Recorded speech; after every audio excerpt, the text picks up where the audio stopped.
धरती से चांद की दूरी लगभग 3,84,400 किलोमीटर है। पृथ्वी से चांद तक पहुंचने में सबसे कम समय 4 दिन अमेरिका को लगा है। वहीं अगर हम चंद्रयान के रास्ते से चांद पर जाते हैं तो लगभग 40 दिन का समय लगेगा। अगर ये मानकर चले कि हम अमेरिकी स्पेसक्राफ्ट में बैठकर चांद पर जा रहे हैं तो हमें वहां पहुंचने में 4 दिन का समय लगेगा। 4 दिन बाद हम चांद की जमीन पर होंगे। चांद की जमीन पर उतरने के बाद जो हमें सबसे पहले दिखेगा वो है चांद की जमीन। आपको चांद की जमीन उबड़ खाबड़ नजर आएगी। चांद की जमीन पर हर तरफ आपको बड़े बड़े गड्ढे दिखाई देंगे। जब आप चांद की जमीन पर खड़े होकर ऊपर की ओर देखेंगे तो आपको हमारा खूबसूरत ग्रह पृथ्वी नजर आएगा, जिसमें आपको पृथ्वी साफ साफ अपने अक्ष पर घूर्णन करती हुई नजर आएगी, लेकिन आसमान में हमेशा उसकी स्थिरता बनाए रखेगी। अर्थात चांद पर खड़े होकर पृथ्वी को कई वर्षों से अगर हम निहारते रहे तो वह अपनी जगह से टस से मस नहीं होगी।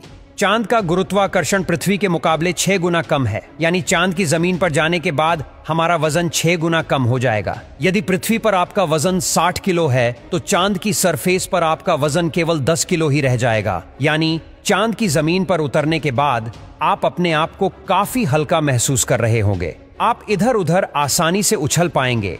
इसी कारण नील आर्मस्ट्रांग जब चांद पर चल रहे थे तब उछल उछल कर चल रहे थे, क्योंकि चांद पर पृथ्वी की तरह चल पाना संभव नहीं है। चांद की सतह पर नील आर्मस्ट्रांग और उनके साथियों के कदमों के निशान आज भी मौजूद है, क्योंकि वहां पर हवा न होने की वजह से वह निशान मिटा नहीं है। फिर थोड़ा चलने के बाद जब आप चांद पर इधर उधर देखोगे तो आपको बहुत सारा कचरा पेपर, बहुत सारे क्षतिग्रस्त सैटेलाइट और बैग्जा मिलेंगे। ये सारा कचरा हम इंसान ने ही फैलाया है। ये कचरा इतना ज्यादा है कि 5 ट्रक भर सकते हैं। चांद पर कचरा और ये पेपर अंतरिक्ष यात्रियों ने फेंके थे, जिसमें उनकी मानव मूत्र और उल्टियां है। अब आप चांद की जमीन पर खड़े हैं तो आपको सबसे ज्यादा खतरा आसमानी मौत का है। चांद का गुरुत्वाकर्षण कम होने की वजह से इसके पास कोई भी वायुमंडल मौजूद नहीं है।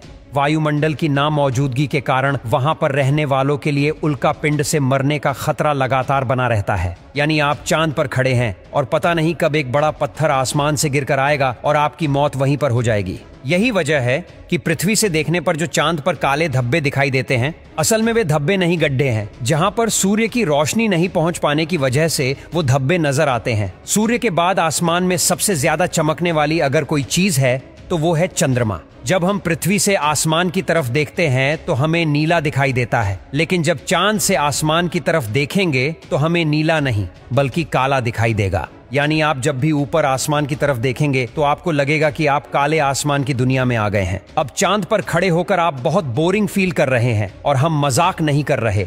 अमेरिकी अंतरिक्ष एजेंसी नासा ने वर्ल्ड रिकॉर्ड में अपना नाम दर्ज करवाते हुए चांद पर वाईफाई की सुविधा उपलब्ध करा दी है, जो कि 3 MBPS तक इंटरनेट स्पीड देता है। यानी आप आराम से चांद पर इंटरनेट चलाकर अपना एंटरटेनमेंट कर सकते हैं। अब आपका मन कर रहा है इंटरनेट तो बहुत हुआ, अब चांद से मैं पृथ्वी पर अपने घर फोन करके बात करता हूँ। आपने फोन मिलाया, फोन लग भी गया, लेकिन ये क्या आप बोल रहे हैं? लेकिन आपकी आवाज मुंह से बाहर नहीं आ रही है। जी हाँ, ये सच है। चांद पर आप कितना भी जोर से चिल्ला लें, आपकी आवाज मुंह से बाहर नहीं आएगी। धरती पर वायु की हमेशा हर जगह उपस्थिति रहती है, लेकिन चंद्रमा का अपना कोई वायुमंडल नहीं है, इसलिए वहां पर ध्वनि तरंगों का संचरण सामान्य रूप से संभव नहीं है। यदि आप चंद्रमा पर किसी को पुकार कर बुलाना चाहेंगे तो उस तक आपकी आवाज नहीं पहुंच पाएगी।